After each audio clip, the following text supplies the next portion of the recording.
હાલ તો જે ભારતીય જનતા પાર્ટીનું સુરેન્દ્રનગર જિલ્લામાં રાજ છે।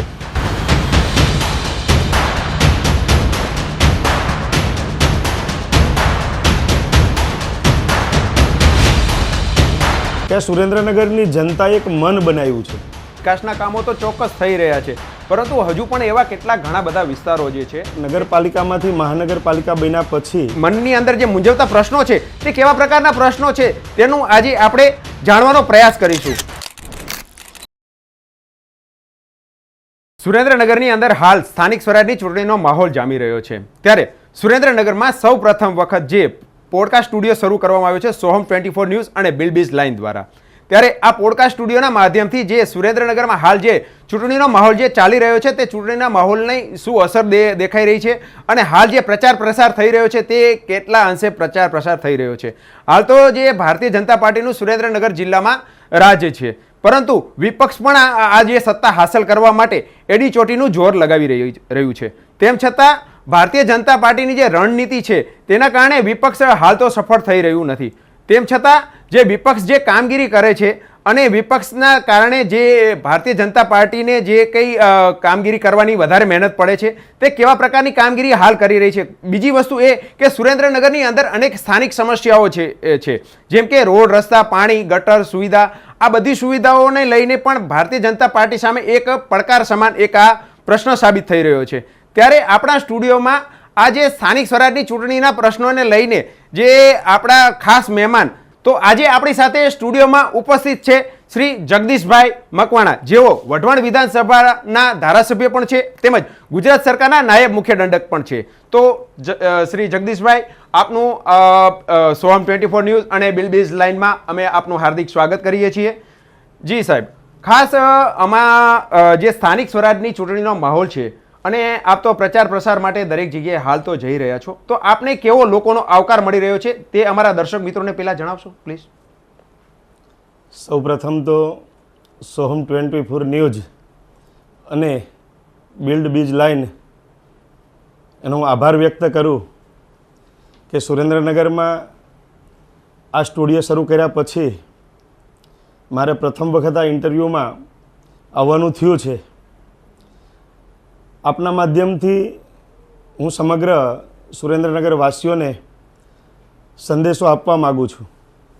મારી બે વાત કહેવા માગું છું કે અત્યારે આ સુરેન્દ્રનગર નગરપાલિકામાંથી મહાનગરપાલિકા બન્યા પછી જે સ્થાનિક સ્વરાજ્યની પ્રથમ ચૂંટણી મહાનગરપાલિકાની યોજાઈ રહી છે અને એમાં ભારતીય જનતા પાર્ટી એ દેશના યશસ્વી પ્રધાનમંત્રી નરેન્દ્રભાઈ મોદી સાહેબના નેતૃત્વમાં એક વિકાસની રાજનીતિને આધારે, એક રાષ્ટ્રીય વિચારધારાને આધારે ભારતીય જનતા પાર્ટીના તમામ ઉમેદવારો ચૂંટણી લડી રહ્યા છે। આપે એ પણ જોયું હશે કે સુરેન્દ્રનગર મહાનગરપાલિકાના 13 વોર્ડ છે, એટલે 52 ઉમેદવારોને અમે ટિકિટ આપી, એમાંથી 3 ઉમેદવારો અમારા બિનહરીફ ચૂંટાયા છે। બાકીના 49 જે ઉમેદવારો છે, એટલે હું છેલ્લા એક વીકથી આ સુરેન્દ્રનગર મહાનગરના એક વોર્ડમાં, એક સોસાયટીમાં જ્યારે મારે પ્રત્યક્ષ સ્વરૂપે ક્યાંય અમારા વોર્ડ કાર્યાલયનું ઉદ્ઘાટન હોય, ક્યાંય પ્રચાર માટેની સભા હોય, ક્યાંય ગ્રુપ બેઠક હોય, જે હું પ્રત્યક્ષ જોઉં છું કે આ સુરેન્દ્રનગરની જનતાએ એક મન બનાવ્યું છે કે ભાઈ અમે કાયમ માટે ભારતીય જનતા પાર્ટીને મત આપીએ છીએ અને આ વખતે પણ ભારતીય જનતા પાર્ટીને મત આપવાના છીએ।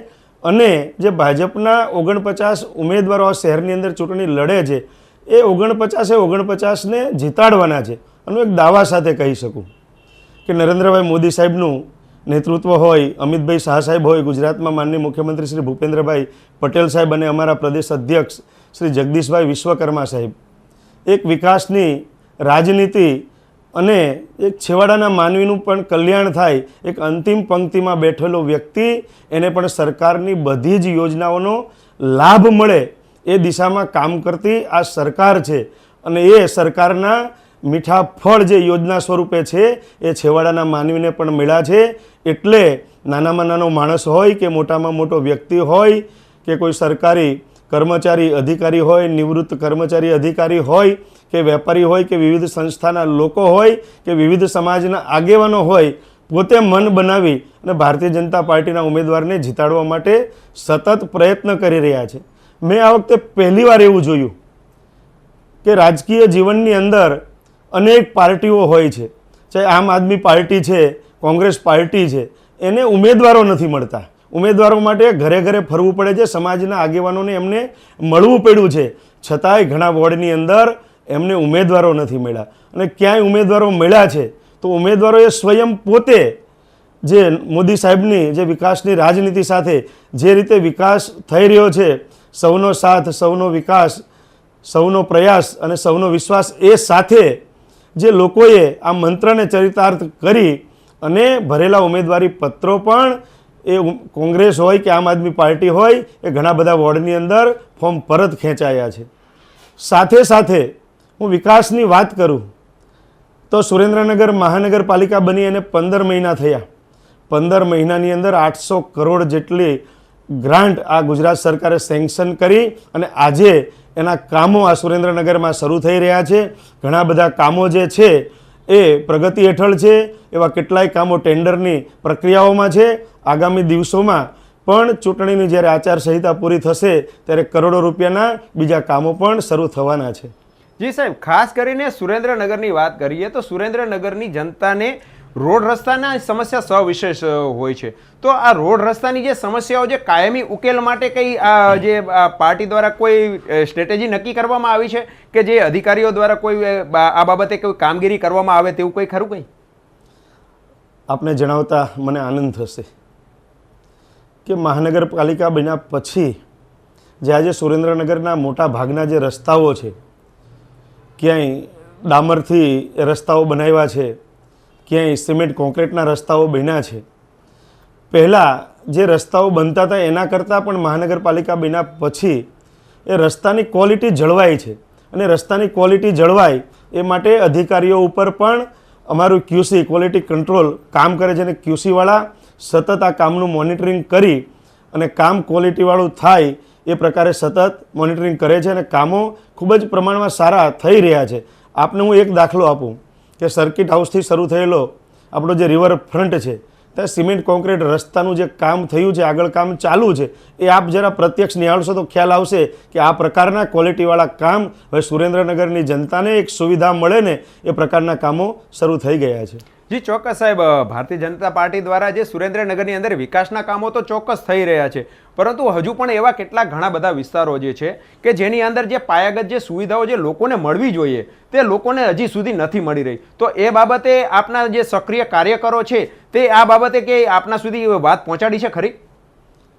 દરેક વોર્ડની અંદર, દરેક બૂથની અંદર ભારતીય જનતા પાર્ટીના તમામ સક્રિય કાર્યકર્તાઓ સક્રિય રીતે જે પ્રજાના પ્રશ્નો છે એને વ્યવસ્થિત રીતે વાચા આપી ક્યાંક મહાનગરપાલિકા સુધી ક્યાંક મારા સુધી એ પ્રશ્નોને પહોંચાડે છે. એટલે અમારી ટીમના માધ્યમથી અત્યારે છેવાડાનો વિસ્તાર હોય ત્યાં પણ રસ્તાઓ બનવાના શરૂ થઈ ગયા છે. આજે કરોડોના રસ્તાઓના ટેન્ડરો થઈ ગયા છે. આગામી દિવસોમાં બધા જ રસ્તાઓ થવાના છે. ભૂગર્ભ ગટરની વાત હોય, પીવાના પાણીની વાત હોય અને સ્ટ્રીટ લાઇટની વાત હોય, બધા જ કામો ક્રમશઃ શરૂ થઈ ગયા છે. હું આપને કહેવા માગીશ કે અત્યારે સુરેન્દ્રનગરમાં એકાંતરે પાણી આવે છે, પણ 2 વર્ષની અંદર અમારી આખી જે યોજના છે કે આખું જ અમે પાઇપલાઇનનું એક નવું નેટવર્ક બિછાવી અને સુરેન્દ્રનગરને રોજિંદુ પાણી મળે, દરરોજ પીવા માટે લોકોને પાણી મળે ને એ પ્રકારની વ્યવસ્થા થઈ રહી છે. અને આગામી 2 વર્ષમાં આ સુરેન્દ્રનગર શહેરની જનતાને દરરોજ પાણી મળતું થઈ જવાનું છે. જી સાહેબ, બીજો એક પ્રશ્ન અમારો એ પણ છે કે ખાસ કરીને વિકાસ તો થતો જ જોવા મળી રહ્યો છે, આપ પણ આ બાબતે સક્રિય છો સતત, પરંતુ કેટલીક એવી પણ વાતો સામે આવી રહી છે કે વિકાસ ફક્ત કાગળ ઉપર જોવા મળે છે. તો આ બાબતે આપનું શું કહેવું છે સાહેબ? એ તો વિરોધ પક્ષો પોતપોતાના મનમાં જે આવે એ પ્રકારની વાત કરતા હોય છે. વાસ્તવમાં એ પ્રકારે કાંઈ છે નહીં, કાગળ ઉપર કાંઈ છે નહીં. સ્વાભાવિક છે કે આપણે આપણું પોતાનું એક સરસ મકાન બનાવવું હોય તો એને બનાવતા 1-2 વર્ષ લાગી જતા હોય છે. તો સરકારે આટલા બધા જે રૂપિયા સુરેન્દ્રનગરના વિકાસ માટે આપ્યા છે એને વપરાતા કમસે કમ 1 વર્ષ, 2 વર્ષ, 3 વર્ષ જેટલો સમય તો લાગે ને. હું આપને કહું કે આપણો ભોગાવો નદીની અંદર 2 ફેજ સુધીનો રિવરફ્રન્ટ બન્યો છે. બસ સ્ટેન્ડ પાછળના ભાગથી છે ગેબનશા પીર સુધીનો જે લગભગ 2.5-3 કિલોમીટર જેટલો રિવરફ્રન્ટ એ પણ 56 કરોડ રૂપિયાનું ટેન્ડર બહાર પડી એજન્સીને કામ અપાઈ ગયું છે. એકાદ વર્ષની અંદર એ રિવરફ્રન્ટનો રસ્તો પણ નું કામ પણ પૂર્ણ થવાનું છે. એની સામે સાઉથ ઝોનની અંદર જે એ સાઈડ પણ 6.5 કિલોમીટરનો રિવરફ્રન્ટ બનવા જઈ રહ્યો છે. એ માટે પણ 265 કરોડની સરકારમાં દરખાસ્ત થઈ અને સરકારે એને સેન્કશન પણ કરી દીધી છે. એટલે છેક સર્કિટ હાઉસથી જોરાવરનગર, રતનપર, વઢવાણ અને વઢવાણ બ્રિજ ક્રોસ કરી અને મહાવીર સ્વામીના પગલા સુધી આ 6.5 કિલોમીટરનો રિવરફ્રન્ટ પણ બનવાનો છે. એ રિવરફ્રન્ટના કાંઠે લોકો હરવા ફરવા માટે જઈ શકે એ માટેનું સરસ મજાનું આખું હોકર્સ ઝોન અને ફૂડ ઝોન પણ આ સ્થળ ઉપર બનવાનું છે મિત્રો. જી સાહેબ, આ તો થઈ સુરેન્દ્રનગર શહેરની વાત, પરંતુ આપણે જાણીએ છીએ કે સાહેબ આ સ્થાનિક સ્વરાજની ચૂંટણી છે, તો જે સ્થાનિક સ્વરાજની ચૂંટણીમાં આપણે સમજીએ છીએ કે ગામોનો પણ વિકાસ થવો જરૂરી છે, તો ગામોના વિકાસ માટે શું આપનો પ્લાનિંગ છે? ગામડાના વિકાસ માટે પણ જ્યારે નરેન્દ્રભાઈ મોદી દેશના વડાપ્રધાન બન્યા પછી જે ભારત સરકારનું નાણાં પંચ છે, 14મું નાણાં પંચ, 15મું નાણાં પંચ, એટલે એ નાણાં પંચની ગ્રાન્ટ જે ડાયરેક્ટ ગ્રામ પંચાયતના ખાતામાં 70% રકમ ગ્રામ પંચાયતને સીધી સરપંચને વાપરવા મળે છે, 20% ગ્રાન્ટ તાલુકા પંચાયત અને 10% ગ્રાન્ટ જિલ્લા પંચાયત, એટલે કે 100% રકમ એ ગામડાઓને મળે એના વિકાસ માટે એ પ્રકારનું સરકારનું આયોજન છે. સાથે સાથે એટીવીટીની ગ્રાન્ટ હોય, તાલુકાના આયોજનની ગ્રાન્ટ હોય, જિલ્લાના આયોજનની ગ્રાન્ટ હોય, સાંસદની ગ્રાન્ટ હોય, ધારાસભ્યશ્રીની ગ્રાન્ટ હોય, એમ અનેક પ્રકારની ડીએમએફ સહિતની ગ્રાન્ટ એ ગામડાના વિકાસ માટે વાપરવા મળતી હોય છે. પહેલાં તમે જોયું હશે અને આજે તમે જ્યારે ગામડામાં જાઓ ત્યારે ગામડાની અંદર તમને સિમેન્ટ કોન્ક્રીટના પાકા રસ્તા જોવા મળશે, પેવર બ્લોકના રસ્તા જોવા મળશે, ગામડાઓની શેરીઓમાં પણ સ્ટ્રીટ લાઇટ તમને જોવા મળશે, ભૂગર્ભ ગટર ગામડામાં જોવા મળશે, ગામડાની અંદર આરોગ્યની સુવિધા હોય, આંગણવાડી સરસ હોય, શાળા સરસ હોય. એ પ્રકારે સરકારના અલગ અલગ વિભાગના માધ્યમથી ગામડું સુખી અને સમૃદ્ધ બને, ગામડામાં ખેતી કરતા ખેડૂતોની ખેતી સમૃદ્ધ બને, ખેડૂત સમૃદ્ધ બને. અને જો ખેતી સમૃદ્ધ અને ખેડૂત સમૃદ્ધ તો ગામડું સમૃદ્ધ, રાષ્ટ્ર સમૃદ્ધ અને આપણું રાજ્ય પણ સમૃદ્ધ. ખેડૂતોને પણ સરકારની વિવિધ યોજનામાંથી એને કોઈ પણ ખેતીનું સાધન ખરીદવું હોય ખેતી કરવા માટે તો એમાં પણ સબસિડી અને સહાય મળે છે. આજે ગામડામાં પણ ખેડૂતોની સિંચાઈ માટે નર્મદાનું પાણી આજે મફતમાં વર્ષોથી મળી રહ્યું છે. એટલે ગામડાનો ખેડૂત જે છે એ વર્ષ દરમિયાન 3 પાક લેતો થયો છે. પહેલાં આપણે જોયું છે ખેડૂત પાસે સાયકલ પણ નહોતી. આજે ખેડૂત મોટરસાયકલ તો ખરું પણ સાથે સાથે 4 વ્હીલ લઈને પણ પોતાના ખેતરે ખેડૂત જઈ રહેલો આપણને દેખાય છે. જી સાહેબ, એક સોશિયલ મીડિયાના માધ્યમથી એવા પણ વિડીયો વિપક્ષના એવા ધ્યાને આવ્યા છે કે જે ભારતીય જનતા પાર્ટીની સામે કોઈ ઉમેદવાર ઊભા ના રહી શકે તે પ્રકારની કંઈક કાર્યવાહી કરવામાં આવતી હોય, તો એ બાબતે શું આપનું કહેવું છે કે આવા પ્રકારના જે પ્રોપરગંડા વિડીયો જે છે એ કેવા લોકો દ્વારા ફેલાવવામાં આવતા હોય છે? સ્વાભાવિક છે, ચૂંટણી હોય, વિપક્ષો વિપક્ષનું કામ કરતા હોય છે. એ એમને મુબારક. ભાજપ તરફથી કોઈ ઉમેદવારને ફોર્મ પરત ખેંચવા માટે કોઈ દબાણો કરવામાં આવ્યા નથી, કોઈ પણ પ્રકારની ખોટા લાલચ કે કોઈ પ્રલોભનો આપવામાં આવ્યા નથી. એ તો ઊભી કરેલી વાતો છે. જી ચોક્કસ સાહેબ, વાતો તો ઘણી બધી થઈ શકે છે, પરંતુ જે આ વિપક્ષ જે ભારતીય જનતા પાર્ટી સામે જે ટક્કર લેવાની જે કોશિશ કરે છે એમાં ઘણા એવા પણ ઉમેદવારો છે જે ભારતીય જનતા પાર્ટીથી નારાજ થઈને જ વિપક્ષમાં જોડાયા છે, તો એ બાબતે આપનું શું કહેવું છે સાહેબ? સ્વાભાવિક છે, ભારતીય જનતા પાર્ટી એ વિશ્વની સૌથી મોટી પાર્ટી છે અને પબ્લિક અને લોકોને પણ ખ્યાલ છે કે ભારતીય જનતા પાર્ટીના ઉમેદવારો જીતવાના છે. ત્યારે આ પાર્ટીની અંદર ટિકિટ માગવાવાળા પણ ઘણા બધા કાર્યકર્તા હોય, શુભેચ્છકો હોય અથવા તો શુભેચ્છક ન હોય તેવા પણ ઘણા બધા લોકોએ ટિકિટો માગી છે. હું સુરેન્દ્રનગરની વાત કરું તો 460 લોકોએ ટિકિટ માગી હતી. હવે ટિકિટ એમાંથી માત્ર 52 લોકોને મળે, પણ છતાંય એ પ્રકારની કોઈ પરિસ્થિતિ નથી કે ભાજપથી નારાજ થઈ અને કદાચ કોઈ અપવાદરૂપ 1-2 લોકો હોય, બાકી ક્યાંય એ પ્રકારનું જાણવા મને મળ્યું નથી. અને લોકોએ જ મન બનાવ્યું છે કે ભાજપના જે ઉમેદવારો છે એને જ જીતાડવા છે અમારે. જી સાહેબ, આજે રાજકારણની અત્યારે ચૂંટણીનો માહોલ છે, એટલે ચોક્કસ એક પક્ષમાંથી બીજા પક્ષમાં ઉમેદવારો કાર્યકરો જતા હોય છે, એ આપણે માનીએ છીએ, પરંતુ કેટલીક એવી પણ બાબતો જે છે કે જે ઉમેદવારોની નારાજગી જે ભારતીય જનતા પાર્ટી તરફથી જે છે જોવા મળે છે, તો એ શા માટે જોવા મળે છે?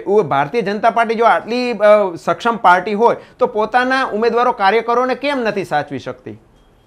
ભારતીય જનતા પાર્ટીથી એનો કાર્યકર્તા ક્યારેય નારાજ થાય જ નહીં. ભારતીય જનતા પાર્ટી એક કાર્યકર્તા આધારિત પાર્ટી છે. ચાહે કોંગ્રેસ હોય કે અન્ય પાર્ટી હોય, એ નેતા આધારિત પાર્ટી છે. ભારતીય જનતા પાર્ટી એક રાષ્ટ્રીય વિચારધારા સાથે કામ કરતી પાર્ટી છે. એનો કાર્યકર્તા એક શિસ્તબદ્ધ એક વિચારધારા સાથે જોડાઈ અને પાર્ટીનો એક સૈનિક હોય છે. એટલે સૈનિક પાર્ટી માટે હંમેશા વફાદાર જ હોય છે. અહીંયા રાષ્ટ્રવાદની રાજનીતિ છે. ભાજપ એ પાર્ટી છે કે એને મન પહેલાં રાષ્ટ્ર છે, બીજા નંબરે પાર્ટી છે અને ત્રીજા નંબરે વ્યક્તિ છે. જ્યારે સામે પક્ષે તમે કોંગ્રેસમાં જુઓ તો પહેલાં વ્યક્તિ છે, પછી પાર્ટી છે, ત્રીજા નંબરે દેશ છે. એટલે અહીંયા અમારી વિચારધારા છે એ મૂળ રાષ્ટ્રવાદ છે અને રાષ્ટ્રવાદના કારણે જે ભાજપની અંદર જોડાયેલા કાર્યકર્તાઓ છે, સ્વાભાવિક છે કે વર્ષોથી એ પાર્ટીમાં કામ કરતા હોય, ટિકિટ માગી હોય ને કદાચ ટિકિટ ન મળી હોય તો ક્ષણિક એના મનમાં રોષ હોય, પણ જ્યારે ભારતીય જનતા પાર્ટીના આગેવાનને મળે એને વાત કરે ને એટલે અમારા કાર્યકર્તાઓ કામે લાગી જતા હોય છે. આજે એક પણ એવો ભારતીય જનતા પાર્ટીનો કાર્યકર્તા નારાજ નથી અને એ ચૂંટણીના મેદાનમાં પોતે ઉમેદવાર બનીને એ કામ કરી રહ્યો છે. જી સાહેબ, ખાસ એવું પણ સાંભળવામાં આવ્યું છે કે ભારતીય જનતા પાર્ટી દ્વારા ફક્ત ધનિકોને ટિકિટો આપવામાં આવે છે, તો સાહેબ આ બાબતે આપનું શું કહેવું છે? આ વાત તદ્દન ખોટી છે. હું આપને કહી શકું કે અમારા સુરેન્દ્રનગર મહાનગરપાલિકાના વોર્ડ નંબર 9ના એક દિવ્યાબેન મિયાવડા, જે વાલ્મીકી સમાજની દીકરી છે, પોતે MCA કરેલું છે, સામાન્ય પરિવારમાંથી, છતાં ભાજપે ટિકિટ આપી છે. આ 52 ઉમેદવારોમાંથી લગભગ 35 ઉમેદવારો એવા છે કે સાવ સામાન્ય સાધારણ પરિવારમાંથી આવે છે. પણ ભારતીય જનતા પાર્ટી એક એ પ્રકારની પાર્ટી છે કે દરેક સમાજને સાથે લઈને ચાલવાવાળી પાર્ટી છે. આજે હું કહી શકું કે અમારા જે 52 ઉમેદવારો છે એમાં અમે 22 જ્ઞાતિનો સમાવેશ કર્યો છે. એટલે લગભગ સમાજનો સમાવેશ આમાં થઈ ગયો છે. નાનામાં નાની જ્ઞાતિને પણ ભાજપની ટિકિટ આપવામાં આવી છે. અને ભાજપ એ ધનિક હોય કે પછી ગરીબ હોય એના માટે બધા જ સરખા છે, કારણ કે રાષ્ટ્ર માટે કામ કરતી પાર્ટી છે. સામાન્ય માણસનું પણ આ રાષ્ટ્રના વિકાસમાં યોગદાન હોય અને ધનિક માણસ હોય, સુખી માણસ હોય, એનું પણ આ રાષ્ટ્રના વિકાસમાં યોગદાન હોય છે. અમારે મન તો બધા સરખા જ હોય છે. ખાસ સાહેબ, એવા પણ એક વિષયને લઈને ધ્યાને આવ્યો છે કે ઘણી જગ્યાએ ચૂંટણી બહિષ્કારના બોર્ડ લાગ્યા છે, તો આ ચૂંટણી બહિષ્કારને શાંત કરવા માટે, લોકોનો ફરી વિશ્વાસ જીતવા માટે કોઈ એવો પ્લાન ખરો ભારતીય જનતા પાર્ટીનો? કદાચ બોર્ડ જે લગાવ્યા હશે તો હું માનું છું કે વિસ્તારની અંદર કદાચ કોઈ અન્ય પાર્ટીના આગેવાન રહેતા હશે અને એને ઈરાદાપૂર્વક પોતાની સોસાયટીના લોકોને બાંધમાં લઈ અને બોર્ડ લગાવ્યા હોય કે વિકાસ નથી થયો અને એટલા માટે ભાજપના ઉમેદવારોએ મત માગવા આવવું નહીં. આવા ક્યાંય બોર્ડ મને જોવામાં નથી આવ્યા કે મને ક્યાંય સાંભળવામાં કે મારી જાણમાં ક્યાંય નથી. જી સાહેબ, એક છેલ્લો પ્રશ્ન કે સુરેન્દ્રનગરમાં વિકાસ તો દેખાઈ જ રહ્યો છે, ત્યારે જો આપની પાર્ટી ફરી જો સત્તા ઉપર આવશે તો સુરેન્દ્રનગરમાં એવા કેવા નવા વિકાસના કામો થવાનો દોર શરૂ થશે? હું આપના માધ્યમથી આ સુરેન્દ્રનગરની જનતાને જણાવવા માગું છું કે ધોળીધજા ડેમ જે આપણો છે એ સૌરાષ્ટ્રનું પાણીયારું છે.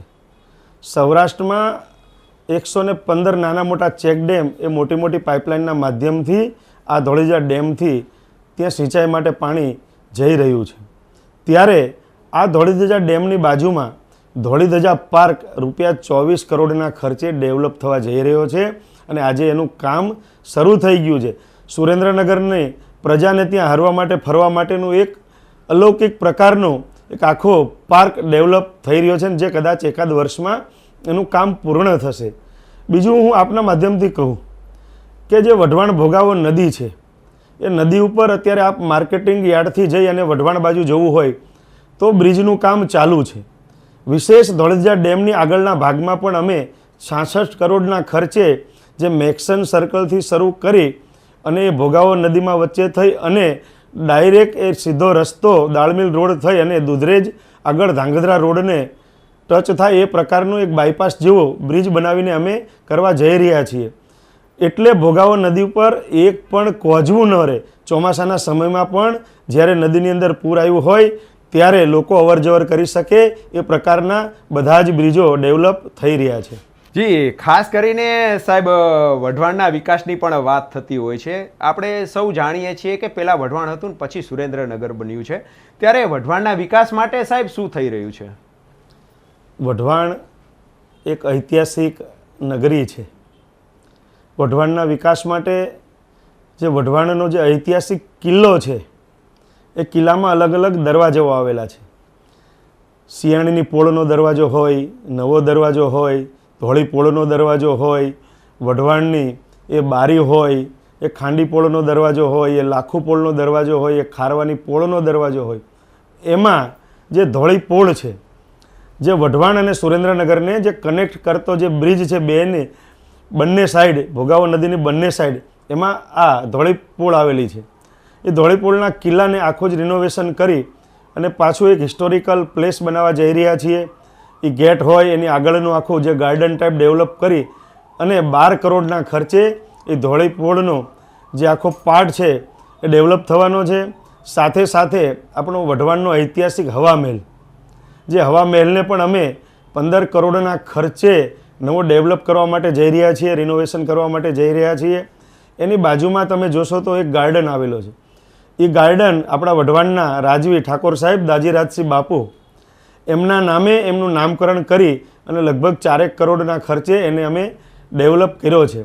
વઢવાણની અંદર આવેલા તળાવો હોય, ધરમ તળાવ હોય, એનું કમળ તળાવ હોય કે વઢવાણમાં પ્રવેશતા આવતું એનું બોડા તળાવ, એ બોડા તળાવને પણ 12 કરોડના ખર્ચે આખું બ્યુટિફિકેશન કરી અને લોકો ત્યાં દિવસે અને સાંજે કે રાત્રે ફરવા માટે આવે, બેસવા માટે આવે એ પ્રકારની કામગીરી પણ અમે ત્યાં શરૂ કરી દીધી છે. જી સાહેબ, હાલ જ્યારે સ્થાનિક સ્વરાજની ચૂંટણીનો માહોલ જે ચાલી રહ્યો છે ત્યારે અમે જોઈએ છીએ કે આપ સતત કાર્યશીલ તો છો જ તે, પરંતુ આપ જે આ જે કામગીરી કરી રહ્યા છો તે કેવા પ્રકારની કામગીરી કરી રહ્યા છો અને કેટલા કાર્યરત છો એ પણ અમારા જરા દર્શકોને જરા જણાવશો. સ્વાભાવિક છે, 2022માં જ્યારે હું વિધાનસભાની ચૂંટણી લડ્યો ત્યારે અમારા કાર્યકર્તાઓ, અમારા શુભેચ્છકો એક મને જીતાડવા માટે રાત દિવસ એ બધા લોકોએ મહેનત કરી હોય છે અને બધાની મહેનતના અંતે જનતા જનાર્દનના આશીર્વાદ મળે ત્યારે ધારાસભ્ય તરીકે વિજેતા બનાતું હોય છે. એટલા માટે મારી ફરજ સમજી અને આજે જે ભારતીય જનતા પાર્ટીના જે કાર્યકર્તાઓ ચૂંટણીના મેદાનમાં ચૂંટણી લડી રહેલા છે એ પોતે હું ઉમેદવાર બની અને એક એક કાર્યકર્તા માટે ચૂંટણીના મેદાનમાં ઉતરો છું. ચાહે તાલુકા પંચાયતના ઉમેદવાર હોય, જિલ્લા પંચાયતના ઉમેદવાર હોય કે મહાનગરપાલિકાની લડતા ઉમેદવાર હોય, પણ હું પોતે ઉમેદવાર છું એ ભાવથી હું મહેનત કરું છું. અને આ સુરેન્દ્રનગર મહાનગરપાલિકા વિસ્તારમાં અમારા 13 વોર્ડ એટલે 13 વોર્ડના કાર્યાલયોના ઉદ્ઘાટનમાં પણ મારે જવાનું થયું છે. એ સિવાયના કોઈ વોર્ડની અંદર 2 કાર્યાલયો બન્યા હશે, 3 બન્યા હશે, તો બધા જ કાર્યાલયોના ઉદ્ઘાટનમાં પણ જવાનું થયું છે. લગભગ 10 કરતાં વધારે રેલી થઈ છે અને 25 કરતાં વધારે ગામડાનો મારો આ તાલુકાની અંદર પ્રવાસ પણ થયો છે. અને એક ભારતીય જનતા પાર્ટીના એક પ્રતિનિધિ તરીકે, આગેવાન તરીકે મારી ફરજ બને કે અમારા પાર્ટીના તમામ ઉમેદવારોને જીતાડવા માટે મારે રાત દિવસ તન મન ધનથી મહેનત કરવી પડે. એ પાર્ટીના માર્ગદર્શનથી હું કાર્યકર્તાઓની સાથે મહેનત કરી રહ્યો છું. છેલ્લે સાહેબ, અમારા દર્શકોને આપના માધ્યમથી આ જે ચૂંટણી સંબંધિત કોઈ સંદેશ આપવા માંગશો? સમગ્ર સુરેન્દ્રનગર જિલ્લાના જે મતદાર ભાઈઓ બહેનો છે એને હું વિનંતી કરું છું કે 26મી એપ્રિલે મતદાન છે. ભારતીય જનતા પાર્ટીની ગુજરાતમાં સરકાર છે, કેન્દ્રમાં સરકાર છે, નરેન્દ્રભાઈ મોદી સાહેબનું નેતૃત્વ છે, ભૂપેન્દ્રભાઈ પટેલ સાહેબનું નેતૃત્વ છે અને વિકાસની રાજનીતિ છે. આ સરકારના માધ્યમથી જે વિકાસના કામો ચારે બાજુ થઈ રહ્યા છે, નાનામાં નાના માણસને પણ સરકારની વિવિધ કલ્યાણકારી યોજનાનો લાભ મળી રહ્યો છે, ત્યારે આ સરકારના આ પાર્ટીના જે ઉમેદવારો ઊભા છે એને આપનો કિંમતી અને પવિત્ર મત આપી વિજય બનાવશો. કારણ કે તાલુકા પંચાયત હોય, જિલ્લા પંચાયત હોય, નગરપાલિકા હોય કે મહાનગરપાલિકા હોય, એ સમગ્ર ગુજરાતની અંદર ભાજપના જ ઉમેદવારો વિજેતા બનવાના છે. એમાં આપ પણ એક રાષ્ટ્રના હિતમાં, એક પોતાના ગામના હિતમાં, પોતાના શહેરમાં હિતમાં આપનો પવિત્ર અને કિંમતી મત એ ભાજપ પાર્ટીને આપશો એવી મીડિયાના માધ્યમથી હું અપીલ કરું છું. આપણી સાથે જોડાયા હતા શ્રી જગદીશભાઈ મકવાણા, જેઓ વઢવાણ વિસ્તારના ધારાસભ્ય છે અને ગુજરાત સરકારના નાયબ મુખ્ય દંડક પણ છે. સુરેન્દ્રનગરની અંદર જે વિપક્ષ દ્વારા જે આક્ષેપો લગાવવામાં આવી રહ્યા છે તે આક્ષેપોનો સીધો જવાબ આપણે તેઓની પાસેથી મેળવવાનો પ્રયાસ કર્યો છે આ પોડકાસ્ટના માધ્યમથી. તો જગદીશભાઈ, આપ તો જે અમારા સ્ટુડિયોને જે આપનો કિંમતી સમય આપ્યો અને આપ જે અમારા સ્ટુડિયોમાં આવ્યા અને જે પ્રશ્નો હતા તે આપે જે રજૂઆત કરી, જેનો જવાબ આપ્યો તે બદલ અમે અમારા દર્શકો વતી તમારો આભાર માનીએ છીએ. આજે સોહમ 24 ન્યૂઝ અને બિલ્ડ બીજ લાઇનના માધ્યમથી આપના સ્ટુડિયોમાં જે મારું ઇન્ટરવ્યૂ થયું છે એ ખરેખર પ્રજાજનો સુધી સરકારની વાત, ઇલેક્શનની વાત અને આવનારા દિવસોમાં મહાનગરપાલિકાના માધ્યમથી આ નગરમાં શું થવાનું છે એ પ્રકારનું જે સરસ મજાનું એક ઇન્ટરવ્યૂ થયું છે. હું ખરેખર આ સ્ટુડિયોના માલિક એવા ભાઈ શ્રી રોહિતભાઈ અને જે અવધેશભાઈએ મારું ઇન્ટરવ્યૂ લીધું છે એમનો હું હૃદયપૂર્વક આભાર માનું છું કે મારું તો ઇન્ટરવ્યૂ થયું છે, પણ આ વિસ્તારના વિકાસમાં, આ વિસ્તારને પ્રેરણા મળે એવા અનેક ઇન્ટરવ્યૂ આપના સ્ટુડિયોના માધ્યમથી થાય એવી એક આશા પણ હું વ્યક્ત કરું છું અને અપેક્ષા પણ આપ પાસે રાખું છું.